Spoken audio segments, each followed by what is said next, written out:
right, welcome back to another episode of Curious Mike. Today I'm here with my guy, my right-hand man, Nicodemus, my manager, my trainer, security, all that, all in one. So I'm excited to have you on Curious Mike. It's been a long time coming. So for those of you that don't know, we met back in college when I went to Mizzou. He was my strength coach at the time. And we kind of developed a relationship over time there, but nothing to what it's like now. Kind of what was from your perspective, how was it when I committed to Mizzou, when I came there, and kind of walk through like what you remember from that time when I was at Mizzou? Bro, that was a roller coaster because that was our first year at Mizzou. We had just got there, obviously with Coach Martin. There was a ton of excitement around the program. And then all of a sudden, we signed Michael Porter Jr., we signed Jonte Porter, we get Blake Harris in addition to the guys that we already had. And automatically America was on notice. Yeah. You know what I mean? It was like, oh my goodness, you have to watch out for Mizzou next season. And then I just remember we go through that whole summer and I was really surprised at the work and the effort and all that you guys put in. Like, cause as young guys, you see freshmen who come in, and some of them have a work ethic, some of them don't. But you in particular, like you were serious from day one, specifically in the weight room. Yeah. It's like, what is it gonna take to get better? You did everything that was required. You didn't necessarily like the 6 a.m.s in the sand. Yeah. Getting up early like that. Yeah. But and then you get to everything's going well. And then I remember we get to that first game, right? And then just something was off. And I remember you saying that you couldn't go. Mm-hmm. And then we go through that whole situation, right? Where right before your first game of college basketball, due to the injury, you couldn't play. And then we have the ups and downs to trying to get you back out there on the court, trying to get you ready for really the next level at that point. Mm-hmm. And then you had that desire to come back. So you came back and played in the NCAA tournament game against Florida State, right? I think is who we played against. I came back against, was it Georgia? I came back against Georgia in the SEC tournament. And yep. Then Florida State in the NCAA tournament.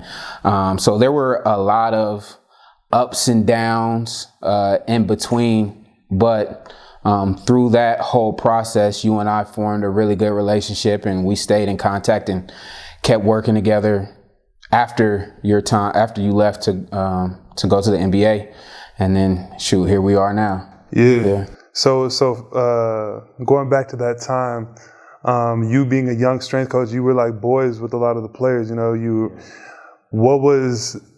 tell me sometimes about how like we would be going out. Not you, but like some of us would be going out, but you would have like a fake, you would have a fake Snapchat, like acting like he was like a girl to add the players to like see what we were on. Explain your motive behind that. Yeah, so there was, I mean, you just have to I had to get creative, right? Because I think part of my responsibility as the strength and conditioning coach at that time was just to make sure that you guys were putting yourselves in position to be successful, to be your eyes and ears for things that you might not know that could happen, that are happening out in the world, and just be as protective or as helpful as I can. And a part of that was understanding how you guys were moving around on the streets in the weekend. So whether it was having a burner account on Snap or having a burner account or on IG, or even, you know, there are times where befriending you all's significant others, right? And you're saying, Coach Nick, I can't believe Michael would do this, or I can't believe Blake would do this and this and that and this and that. You know, it's by any means necessary, just keeping an eye and the ear to the streets and figuring out, you know, how y'all were moving on the weekends and during the week. Yeah, that's funny. That's hilarious to talk about. So yeah, you have a very, I'd say like a protective nature about you, protective personality. One story in particular that I think is interesting is the story about your younger sister. Yeah. And you told me one time about how your younger sister, she was, I think it was her roommate's boyfriend or something. and her roommate's boyfriend like disrespected your sister, and you said you and your brother flew all the way to, I think, West Lafayette, Indiana. Indiana to check him. What was that story? What happened there? Like, have you always kind of had a protective nature? Was that just something you grew up with, or you know? Yeah, because I mean, early on, it comes from our father. I'm one of 7. I have an older brother, and then I have 5 sisters. And I mean, we came from very humble beginnings. My pops moved around in the streets. So he taught us some of those lessons and some of the things that were necessary for us to survive in the streets, and to protect our sisters and protect our mom was the number one priority. You know, even from a young age, I can remember me and Gary, my older brother, were very, very young. And my dad would always say, when he's gone, my brother's the man of the house. And then it's my job to help my brother, being the man of the house, protect my mom and my sisters. So from a young age, Pops ingrained that in us over and over and over. So, I mean, when we didn't know what else to do, we knew that our responsibility was always to protect our mom and our sisters. And that was just an instance where my little sister, she was in college, and I remember getting that phone call. She called my brother and I, and she was crying. And then she started going off. And my sister's very independent. So if she's to the point to where she's crying, you know something's going down. And I guess she had a confrontation with a roommate's boyfriend. Mm-hmm. A roommate's boyfriend had some choice words. So my brother and I already knew what it was. Nah, we need some specifics. Yeah, so I mean, it was essentially a situation where we hopped on a plane, went to West Lafayette. There was a confrontation. With him directly? Or? Yeah. Oh, really? Yeah. And then post-confrontation, all of his things were packed up in black trash bags and put on the street corner. And that was the last time they had communication with him. One of those type situations. So I like it. I like it. Nah, I can't think of any times I've really had to, you know, both my sisters are older, but I can't remember any times me and my brothers have had to. Yeah. But we be on the same type of time for sure. Yeah. Switching gears a little bit, I want to get into this book that you recently wrote. Yeah. So you wrote a book. First of all, what was your motivation behind writing the book, and what is it about? Yeah. So it was over the last 14, 15 years, right, working with collegiate athletes, working with professional athletes, working with businessmen and businesswomen. You see people who reach this pinnacle of success, of what we define as success, but behind the scenes, they still, for some reason, are never able to find peace. So like that concept, I almost became obsessed with it. So I challenged myself. I was like, for the next year, every single day, I had to spend an hour a day studying peace to really figure out what it was. How do you find it? How do you help people achieve it? And then I ended up, it was over a year, 365 days straight, where I studied peace, and it kept going. But through that study, I came to realize that the word order was a prerequisite to peace. Mm-hmm. So when people are able to find order in their lives, then that sets them up to have peace, mm-hmm. right? And that word peace, if you look at the etymology of it, it's so rich in meaning. It means wholeness, it means health, it means prosperity, which means to move forward. It means protection, it means completion. So when you have order in your life, you set yourself up to have a healthier life, to have a more prosperous life, to have all these things. So it was just through my studies, through experience in life with guys like you, and seeing like this struggle to find peace and finding out that order was a prerequisite, I was like, yo, like this is something that I want to share with others, mm-hmm. Specifically people who are in your situation. So I knew from the beginning it wasn't going to be a traditional book, but I've been practicing journaling for over 10 years now. And then it clicked. It was like, well, I believe in there's this concept called instinctive elaboration, where if you ask questions for even a quick second, hijack the brain, and you have an opportunity to be introspective and to just practice self-examination. So the way that I decided to do it is to ask a series of 17 very introspective questions, to where you have to look yourself in the mirror And the hope is that as you find your identity over the course of answering those 7 questions and start to establish order in your life, then that's where you can really start to walk in the peace that we should all be walking in. Right. Yeah. So peace, identity, all these words that you're using, I feel like are words that are super important to a person of faith, a person of God. I feel like people that kind of are in the world trying to do what the world's doing, you know, their goals would be more happiness, or their goals would be more pleasure. But you use the word peace. Yeah. So how would you say peace differs from happiness? Because you said like you found that even some of the most successful people, they were lacking in peace, which is something I've seen too. Some of the most happiest people, most famous people, most rich people, peace is the thing that they're lacking, but it's also the thing that they don't know how to find. So how would you say peace differs from happiness? Well, I would say that, you know, obviously happiness is an emotion. One of the words that pops in my mind that's synonymous with peace, if you look at like I said, the etymology of that word peace, is fulfillment, right? You see people all the time who are quote unquote at this pinnacle of success, and then they're depressed, or they're committing suicide, or they're lacking fulfillment. That word peace, to be complete, to be whole, fulfillment, is something that eludes so many people. So whether you want to think of it as the word peace or even wellness or fulfillment, I think all of us were placed on this earth to fulfill something. And that's why I use the word identity, because you have to know who you are and what your identity is and what you were placed here to do in order to fulfill that. So you can make $1 billion, but not be doing the thing that you were created to do, and you don't have fulfillment.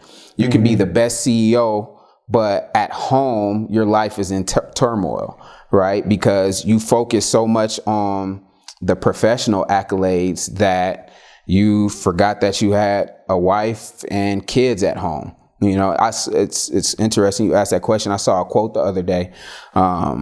It said that in 20 years from now, the only person or the only people that are going to remember that you worked overtime are your kids.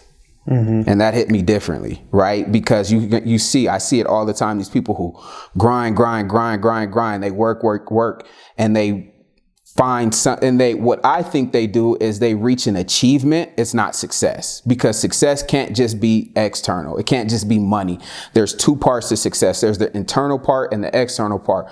So yes, there's the joy and the happiness and all that, but you don't want to have that and be broke. So I think that's why I love the word fulfillment, is because I'm having professional success, but I'm also having personal success, relational success, psychological success. So it's like the whole complete picture coming together. From my experience, and I don't know what you think, peace is something that, like it talks in the Bible about, you know, it's something you search for, but then it's something that you work to keep, like you work to maintain peace.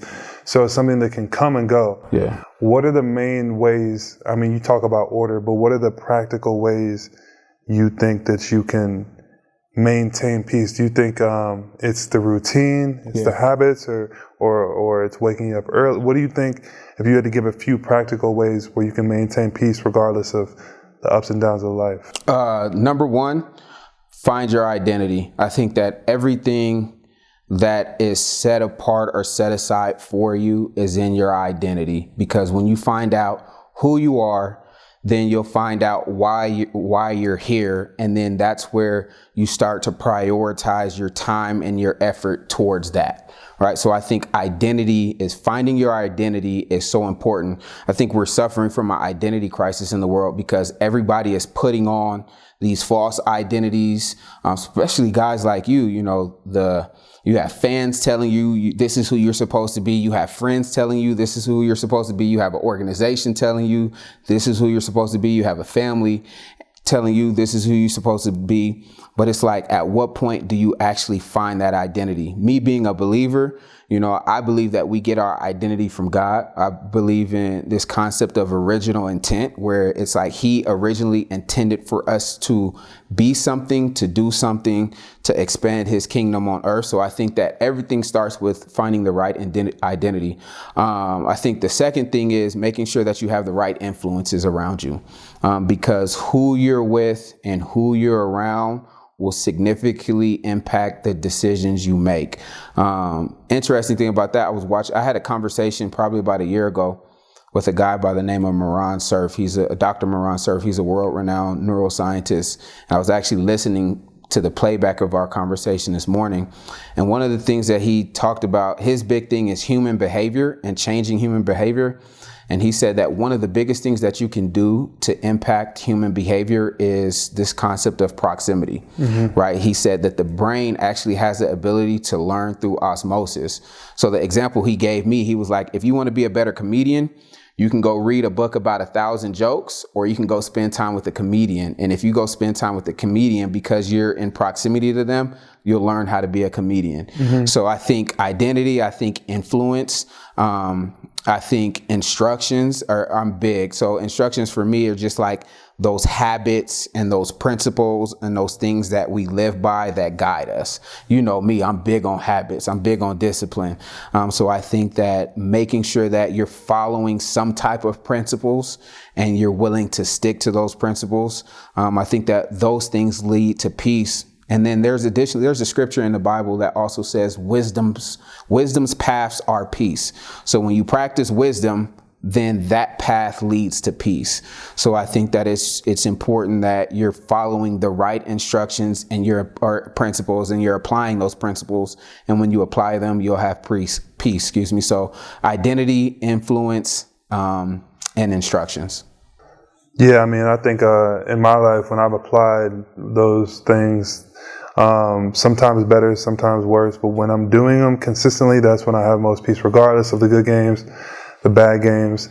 But like you said, I feel like our culture and a lot of young people, it's an identity crisis. I feel like even the people that are doing these things, maybe they are using Instagram and that's their whole job or whatever. I just feel like there's a lot of people that are doing things in life right now that don't align with their purpose. Like you said, you believe everyone was put on here for a purpose. So how do you think you find your purpose? For me, I mean, I've always been told, like, you evaluate kind of your skill set, what you're good at. And then at the end of the day, like, if you're a believer, you believe that the main thing is to push the kingdom, draw more people to God. But how do you think? Because I just know, man, there's a lot of young people. I got a lot of friends who, even me, I know if I didn't make it in basketball, or like for some reason, if one of those injuries was career ending, like, I don't know where I would have gone from there. I don't know how I would have used, because I always felt like my gift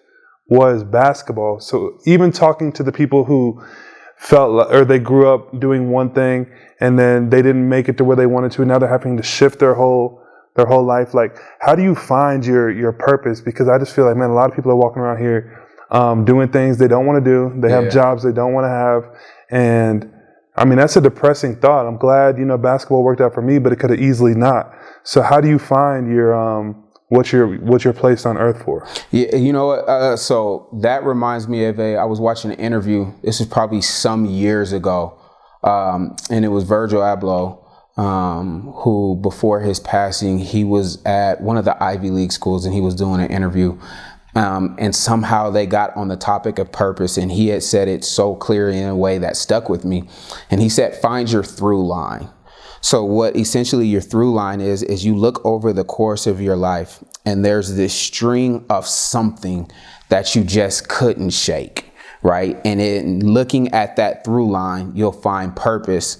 And the thing that I added to that I started to realize is oftentimes we get mad at the frustrations that we have, but I think your unique frustrations are a clue as to what your purpose is. Like for me, for example, the thing that keeps me up at night is when I see need, or when I see somebody who is suffering from some type of disorder or dysfunction or has chaos in their life. So from a young age, my mom will tell you, like, I always had a heart for the homeless people or people who were dealing with some type of dysfunction. So over the whole course of my life, need has bothered me, or disorder and dysfunction has bothered me. So I think you look at your unique frustrations, obviously your unique abilities, like there's something that you can do that surpasses the average skill level, right? You have a unique ability to do something.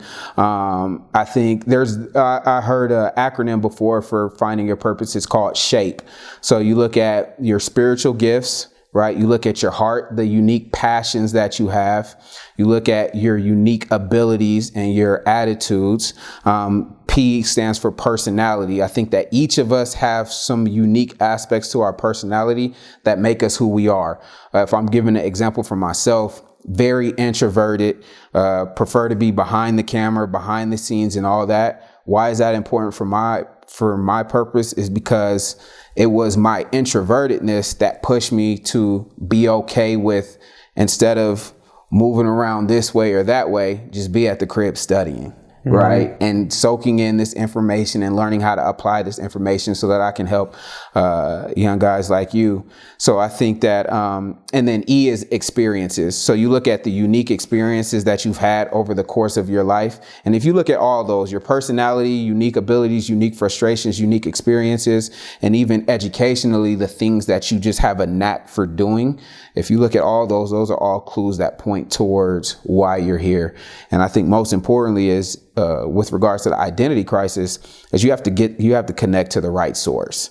That's why for me, my belief is so important, because I can't get my identity from the outside world. Like, I can't get my identity from social media. I can't get my identity from popular culture. I can't get my identity from anything else, because it's a flawed identity. 100%. Yeah. So I think one thing this is just a random thing I came up with as we're talking about peace. One thing I've always struggled with people who claim to be Christians is I feel like Christians are sometimes some of the people that lack the most peace.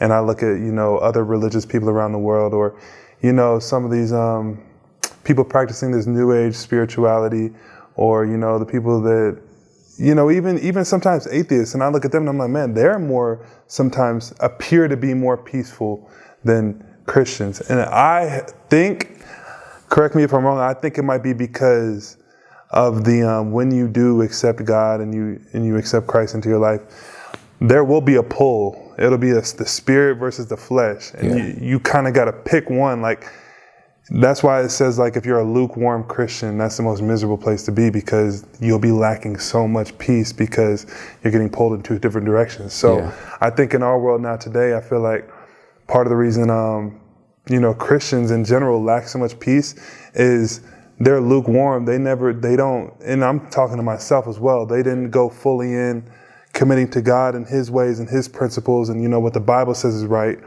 But they also don't feel comfortable doing all the stuff the world says is okay. Yeah. And so they lack so much peace. And I just feel like that's a place that a lot of people are at in the world today. What is your perspective on Christian people lacking peace? Do you think it's because of the lukewarmness, or where do you think that comes from? I think that reminds me of a quote my dad gave me. He told us early on, he said, your religion will take you to hell.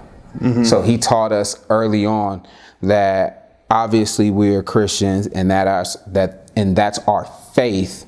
But he told us the most important thing is your relationship with God, because we know whether it's a physical relationship or whatever type of relationship we want to apply it to, as you grow in that relationship and you start to become more intimate and you start to find new revelations of this and that and this and that, then there is a certain level of peace that comes with that. There's a certain level, specifically with our relationship with God, is as we start to submit to him and his plan and his purpose and actually spend time with him, then he starts to reveal certain things to us. I think when you start to talk about religion is just, for some people, it's just a habit. It's like, I go to church, I sing a couple of worship songs, I pray before I eat, but there's no real execution on the principles. So it goes back to when I talked about following the right instructions. Like, it's okay. Yeah, it's one thing to read the scripture, and it's another thing to actually apply the principles that are in the scripture. And I think you and I have talked about this a million times. Like, sometimes now that I'm in the position that I'm in, and, we'll be sitting in meetings and this and that and this and that. So I think sometimes I've seen businessmen and businesswomen, CEOs, who apply biblical principles better than Christians do. Right. It's the application of the principle. So it's one thing to go to church, and it's one thing to receive the gift of salvation, but there's a whole nother thing about walking this thing out daily and applying the principles, because principles are important. There's the way that Dr. Miles Monroe, I never forget it, he said every principle has a if-then clause. So if I do this, then this happens. The business world applies those principles because they know if, for example, if I keep my balance sheet in order, then XYZ happens. But in Christianity, we don't necessarily follow those principles or execute on them. I agree. Talk a little bit about a morning routine on the more practical side again, because I feel like as important as all these topics are, like sometimes people that are super busy or make themselves too busy, it's very hard to get to the place where you're applying the things that you need to in order to live the life you want to live. Like, there is a practical side of, I need to spend time in the Word. I need to fill myself up. I need to have this time to journal. So I think personally, from my experience, the morning time is so good. I heard a quote one time, you don't tune the instrument after the concert, you tune it before. So, that's first thing in the morning. You make sure you're in the right headspace to go be the person you want to be, go make the decisions you want to make. And I know you're big on a morning routine. So just for the people that are listening that, they want to change their life and they want to be more disciplined and install new habits, how important is a morning routine, and kind of walk through yours? Yeah, it's for me, it's extremely important because I heard a quote before, you can't be serious about life and serious about purpose and practice apathy in most areas of your life. So in order to be serious about life and actively transform your life and change your life, it requires intentionality. You have to be intentional in every area of your life. So what that looks like for me is I just made a decision early on. I can't just let the day happen to me. And the way that I put it is I have to create the day. Like, that's my goal every single day, is to create the day. Don't let the day happen to me. And what that looks like is taking control of my day. So it might look like waking up at 5 a.m., right? So like, I joke about it all the time, but I know you usually wake up around 8:30.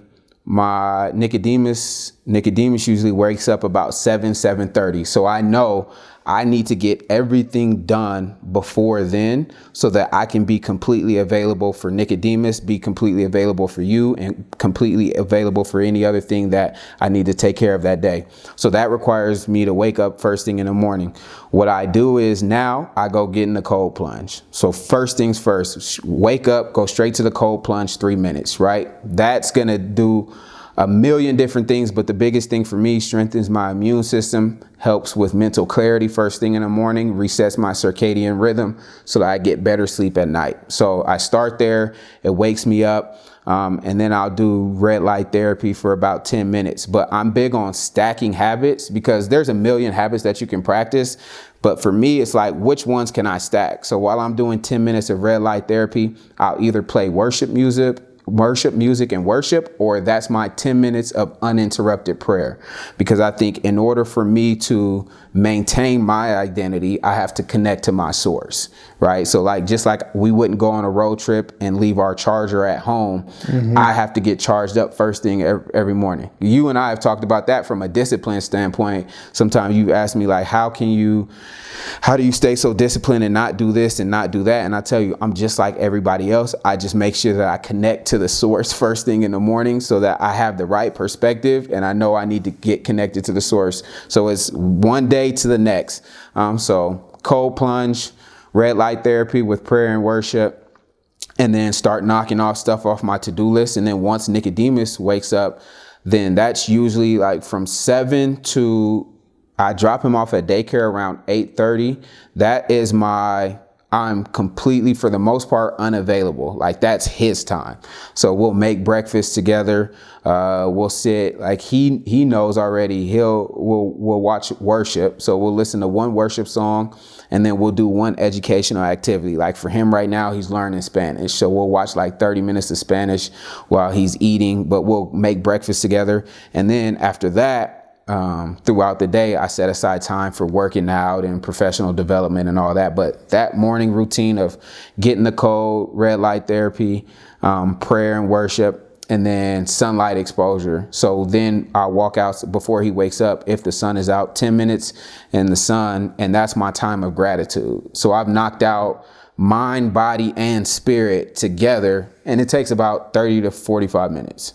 And that's how I start my day. That's amazing. I like what you said about connecting to the power source as well, because it's such a biblical principle of God gives you enough, like, for the day. Like, you could do that routine for a year straight, and then if you took 3 or 4 days off, you wouldn't feel right. Because, or like even talking about like getting in the Word or your prayer time, you can pray for 3 days in a row, but that's not going to last you for that 4th day. It's like a daily. In the Bible, you know, God gave them enough manna for 1 day, and then it would go rotten. They would have to go recollect it the next day.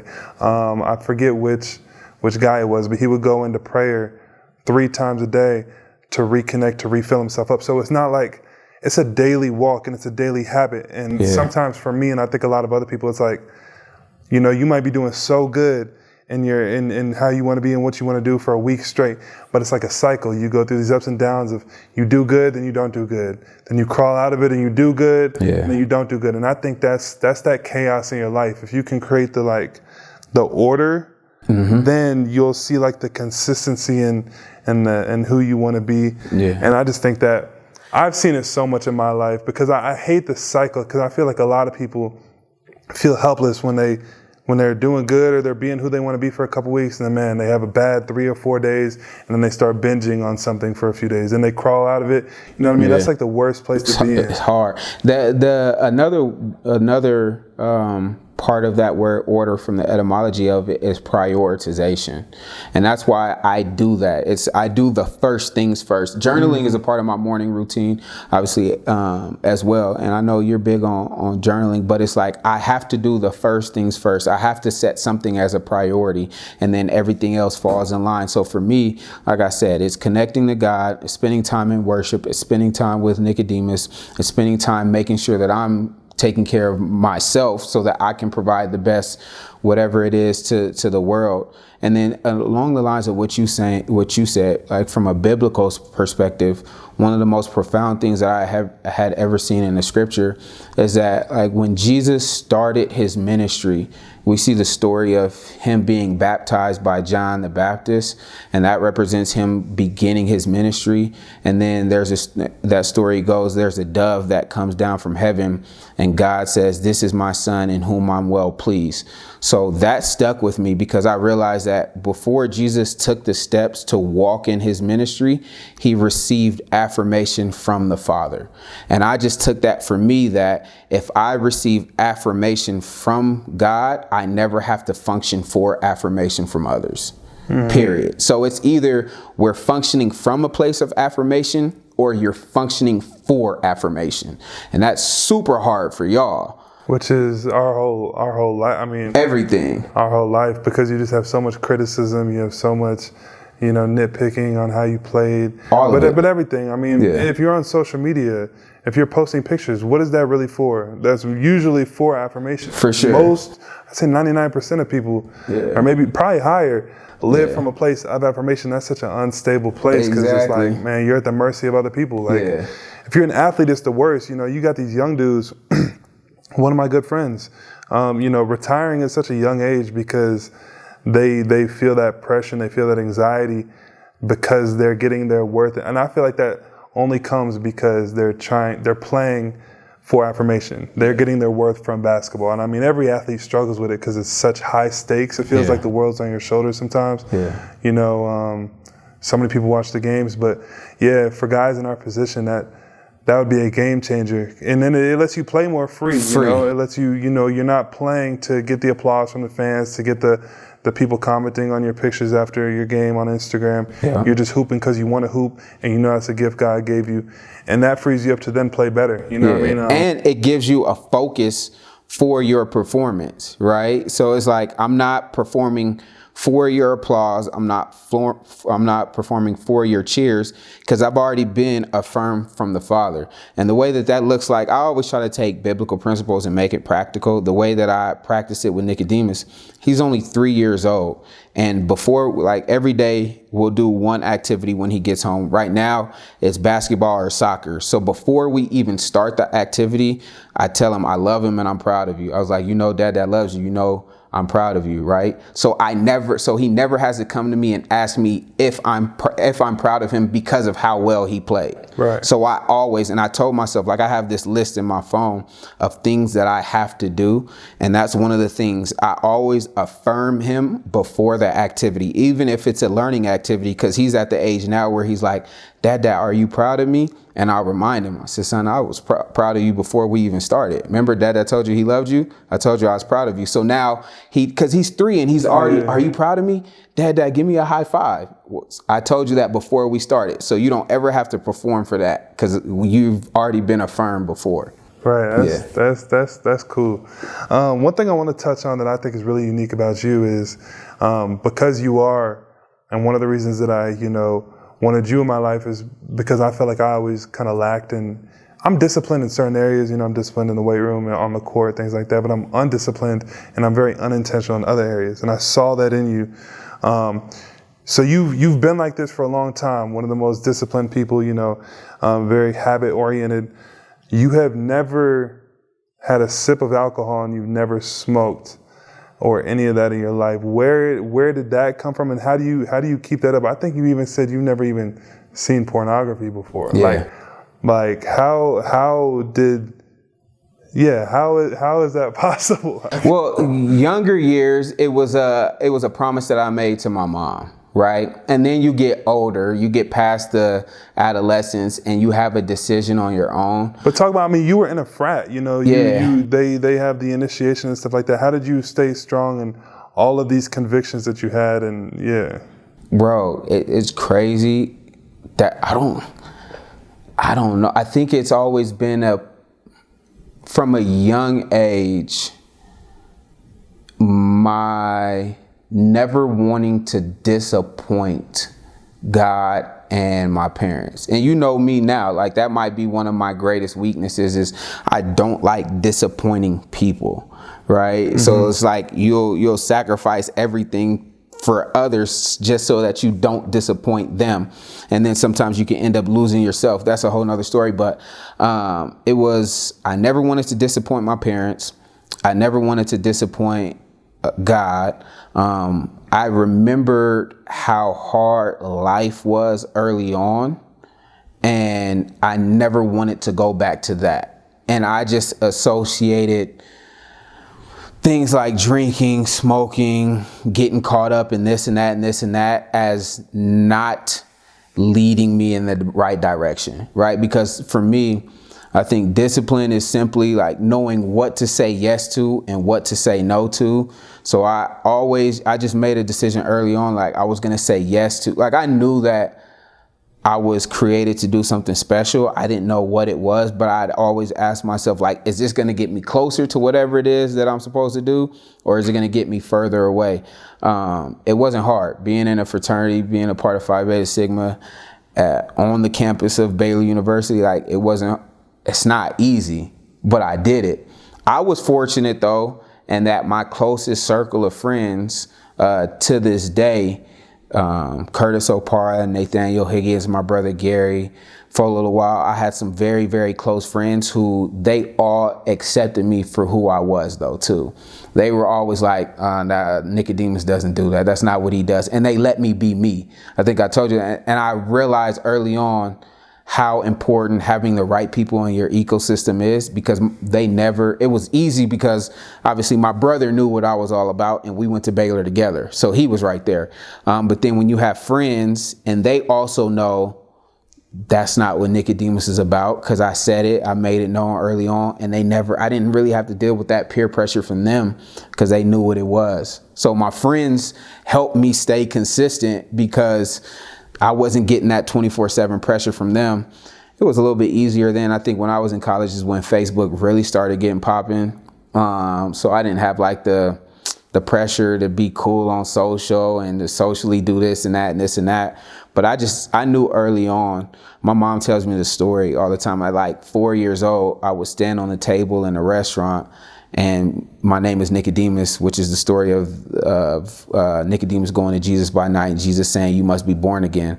So I would stand on the table and be like, "You must be born again," right? This is before I even know. So I knew that there was a calling on my life early, and I just tried to do everything that I could. You and I have talked about it. I made a million mistakes. You know, there's a million other mistakes that you can make other than smoking and drinking and watching pornography. Those are just the 3 that I've had the mental fortitude not to do. And now you're married. You know, you got little Nicodemus, and I've seen it. We'll be out, you know, and there's sometimes girls around and things like that, and they'll approach you. They'll come up to you and, "Are you single? My friend really likes you," things like that. And not even just athletes, but the majority of men, when they have, like, you know, pretty girls approaching them and things like that, it is very hard, especially, you know, you're on the road, got your own hotel room, you know, you could do something, nobody knows about it. Like, I know that's something that in my profession and just in my realm of, that's something that people struggle with. You know, I really respect a dude who gets married and then he stays faithful, because for me, I'm not getting married until I've developed the discipline to know for a fact I could be faithful to one woman for the rest of my life. But I've seen it over and over. You kind of like have a firm like barrier, like no, like, and you're cool with a lot of these girls. Like you're friends with females and things like that, but it never crosses a certain line. Is that discipline that you have to develop? Or is it just something you've always had? Or is it like a daily thing? Bro, it's getting connected to that source first thing in the morning. Because when we talk about discipline, I tell you, like, I have to stay connected to God. Because apart from Him, there's nothing under the sun that I wouldn't do. 100%. Like most people that put out this fake facade, I'm just like everybody else. The only thing that keeps me set apart is the fact that I connect to God on a daily basis and get a vision for my life and just say yes to what leads me to that vision and no to what takes me away from that vision. And then you've heard me talk about Dr. Miles Monroe. I think I quoted him earlier. He said something that stuck with me that I heard years ago. He said, "Make sure that your private life is safe enough for public consumption." 100%. And you look at some of the greatest athletes in the world. You look at some of the greatest CEOs in the world. You look at some of the greatest politicians in the world. At some point, what happened in the dark came to light. Is that the dude you gave me his book? The book, character? yeah, Kingdom Principles, yeah. Well, there was a book I think you might have given me. About character, the power and character of leadership. Yeah, he wrote that book as well. Yeah. Because I was reading that book and it was so true that it doesn't matter how big you get, how much money you have, how much influence you have. Like, you can lose so much credibility. You can lose all these things in a moment of weakness. And I know for a lot of dudes, it's the lust thing. You know, they got a wife, but, you know, they may slip up here, and it's such a hard thing to keep intact. Yeah. And, you know, I joke around a lot about maybe we weren't supposed to be monogamous. You know, maybe like, you know, back in the day when these dudes had all these wives and all these concubines, like, it really is against our biology to be with one woman like the rest of our life. Like that takes a certain amount of discipline. It really does. And I see it from you and I've seen it from my dad. So I know it's possible. Yeah. But a lot of guys, they never get that discipline. And I just think, like, in this day and age, like, marriage is not really like a coveted thing anymore. Like, it's like people don't really want that, you know. And it's cool to see. It's not easy though, bro. It's difficult. But like I said, you have to stay connected to the source, and you have to have something that's greater than that. Because you think about it, like, you sleep with one woman while you're married. What's going to stop you from sleeping with the next woman, right? Then you start a pattern, and those patterns start to predict where you're going to go in the future. So then that's going to be what your future looks like. So instead of even starting that pattern, and for me, I know I have addictive behaviors. Mm-hmm. That's the other reason why I don't smoke and I didn't drink and didn't watch pornography and don't cheat on my wife, is because I know I have addictive behaviors, and I I will naturally, our inclination is to satisfy our flesh by whatever means, and I will become addicted to whatever pattern I start. So I just err on the side of not starting those patterns whatsoever. And then the other thing is now is like, I couldn't even imagine having that conversation with Nicodemus II. Ever. Yeah. Like there's nothing that I don't even know how I would approach having to go to him and say, well, I cheated on your mom. This is why I did it. Like I couldn't even bring myself to have that conversation with him. So that's a part of it now too. 100%. Do you think you just have to find a girl who would work for that specific like marriage? Because for me, I know like with my career and what I'm doing, I need a girl who's going to hold it down at the crib, who when I do want to have children, she's there for them. And, you know, I'll go out and provide financially and she can, I guess that's more traditional. And I feel like that's just kind of being lost. Yeah. What is your thoughts on that? It comes down to managing expectations like that. And that's one of the things where for you, that's one of the things that you've taught me quite a few things, but bro, one of the biggest things that you've taught me is the ability to be unapologetically 100% authentic, right? So anybody who enters a relationship with you, especially a relationship that's going to end in marriage, like you will have at some point communicated your beliefs and your expectations for that marriage. Making either roll with it or not. Hands down, right? Like you are unapologetically you're you and you're very strong in what you believe. You're going to say it. And it's like, this is who I am. Like, this is the type of woman I want to raise my kids. If that's not you, then it's not you. Straight up. That's healthy though. Yeah. That's healthy. And I think a lot of marriages and a lot of relationships fail because you don't manage those expectations. Like you've taught me that and you've helped me. This is what I expect. This is what my expectations are for marriage. This is expectations for our morals and values. This is where we believe. Where do you stand on that? How do you stand on that? Mm-hmm. It literally comes down to managing expectations, because there might be somebody else who sits here and is like, my wife can do X, Y, Z, and I'll just sit back and, you know what I mean? There's guys who believe completely opposite of what you believe. And they're gonna go get married, and they're gonna marry the woman that you don't want to marry.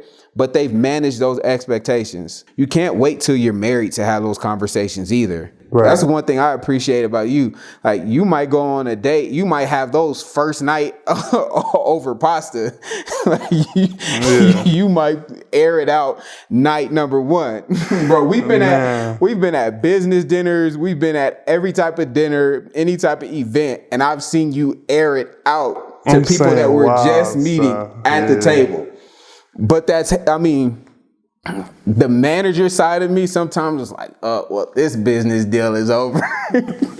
But you being my brother and my friend, I respect that so much, because it's like you set the expectation and that's who you are. Mm-hmm. You know what I mean? So if you don't do that in a marriage, it's going to fail straight up. You don't get 5 years down the line and then something pops up and you've already said I do, and now you're trying to figure it out. And you definitely can't wait till you have kids, because then you're trying to mold this human being. And if you're trying to mold this human being into two separate types of values and core beliefs, that's when it gets difficult. I agree. Sierra, have you and Christian had this conversation? We're doing this book right now, 101 Questions to Ask Before You Get Engaged, and it talks about a lot of this. Are you going to be okay with taking his last name, or is he going to have to take? I don't have a problem. All right, good. All right, my last question for you, bro, is we've talked about peace, we've talked about identity, we've talked about purpose and all these things. For you specifically, what do you believe to be your purpose on this earth? Do you believe like you're fulfilling it as we speak, and kind of what are your goals? Yeah, no, I definitely think I'm fulfilling it as we speak. That's a great question. It took me 30 plus years to figure out what my purpose was. And it's interesting, like from the day, I almost still remember around the time or the season where I figured it out, and how things just continually started to improve from a mental standpoint, spiritual standpoint, just holistically all the way around. For me, my purpose is to help people walk from vision to value, right? So that's why I keep talking about identity, because I think that if you don't have a vision, it's to help people discover their vision for their life. And then once you've gotten to the point to where you've discovered the vision for your life, help you to produce value, the value that vision or your purpose predestines you to produce. And I think that there's two sides of value. So there's the value that you produce for the marketplace or the industry that you're in. But then on the flip side is there's an exchange of value. When I produce value, I receive value, right? From the most simple terms, if you're looking for a professional athlete, if I'm producing this value that comes in a form of performance for the National Basketball Association, in return, I'm going to receive a contract that shows the value that I'm producing. So for me, it's simply put, it's like helping people walk from vision to value, right? And along those steps, it takes discovery of who you are. It takes development. It takes finding a way to deliver that value to the right marketplace, to the right people. And then in return, receiving that value that you've delivered to the marketplace. So like that's where I function every single day. Well, man, I feel like you dropped a lot of knowledge for everybody to listen to. And, even for me. So go get that book. What's the book called again? Out of Order. Out of Order. I've already started it and it's really good. Something I'm definitely implementing in my own life. So go cop that book, Out of Order. And I appreciate you being on the podcast. Likewise. You got to What? you gotta tell people about our situation in the weight room in college. I was gonna, because me and him almost weren't friends because I almost had to put hands on him is what he's talking about. This is all the way back. I weigh 230 now, but I probably was 190 at Mizzou, and I almost whooped him because I'm gonna tell from my perspective, then you can tell from your perspective. Please do. So I got hurt already, so you know what I mean. I'm throughout the course of the season, I'm doing my rehab, getting my extra weight room sessions in, this and that. I hit Nick up before a game, like, yo, let's get this extra lift in, whatever. Meanwhile, these dudes at Mizzou, I don't know about other schools, but at Mizzou, they were trying to make us go to class. Now, I would finesse my way out of it. I would, go until the class checkers came, and then I would dip. But they had us trying to go to class, tutors. People always ask me, did I get paid to go to Mizzou? I didn't get anything, and they're still trying to make me go to class, so they had me doing the most. So I hit him yo, let's get this extra lift in before this game. And meanwhile, I just got done with tutoring. My tutoring session went forever. And so I showed up 5 minutes late to the lift, and this dude is already he has an attitude, he's already putting up the equipment, whatever. So I walk in the weight room, I'm like, bro, what are you doing? I'm hot because I already was mad that I was at tutoring. So I walk in the weight room, what are you doing? And then he said something crazy. So we end up about to scrap, really. I forget how close we got, but I think I started talking crazy to you, you started talking crazy to me. And it was really about to go down. That's from my perspective. That's definitely not how it happened. Okay, so the truth of it, because I was talking to C before we even started, I was like, I wonder if Michael is going to go there and tell that story. But yeah, so from my perspective, you did. Kudos to you. You hit me up and wanted to get an extra lift. So obviously, I take the time to get there before you're there. I set it up and all that. I look at the clock, you're late. So because you're late, lift is over. It's donezo, just straight up. So I start putting this stuff away. When I start putting this stuff away, that's when you walk in the weight room and you were like, what's good or whatever. I was like, no lift. You're like, what do you mean? I was like, you're late. And then that's when he started raising his voice. You talk about, what are you doing? I'll never forget. I remember that's how it started. You were like, what are you doing? And then you just went in. You started talking crazy. Like how? What crazy. Like, what are you doing? Bro, you tripping. And I'm like, I'm young, obviously. So I'm like, I'm not the one. So I start going back. You start getting louder. And you got me messed up. So then that's when I remember I closed the weight room doors. Because that's when we got to, it was about to get hectic. I closed the weight room doors and I was like, so how you want to handle this? Right? Unprofessional, yes. But I'm like, okay, so how you want to handle this? You're like, and we went on and on and on and on for a little bit. And then, but bro, it's funny when you tell that story because people are asking me how did you and Mike get to the point to where you guys have the relationship that you have and you have trust? I'm like, because like there's nothing that we haven't gone through. Like we have confrontations with each other. We push each other to be the best, point blank, period.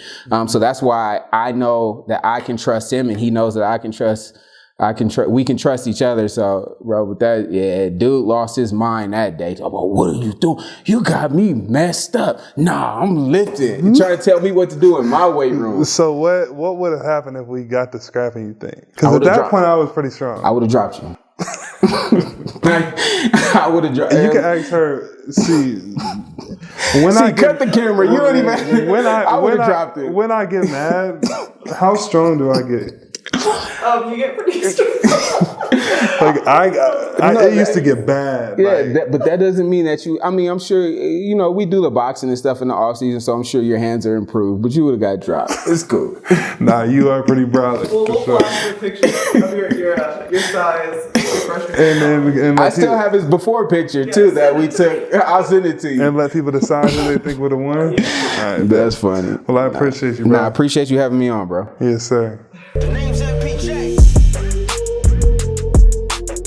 I always just think about like when you're getting mad and you try to throw me with the banister. I was young. I was like 4. I was like, how We were old? not 4 because we were in the second house in India. No, we were in The banister was at the house of Fishers. Dude tried to throw you over a banister. Yes, we had a banister. I was a young boy. you She go had up the me stairs, so high. The stairs come on the hallway, hardwood floor down there. Hey, This guy's yo. up to here on me, trying to lift me over the banister. I'm like, what was that? I think it's because I took his lightsaber or something. I forget. I was so high. Dude was heated.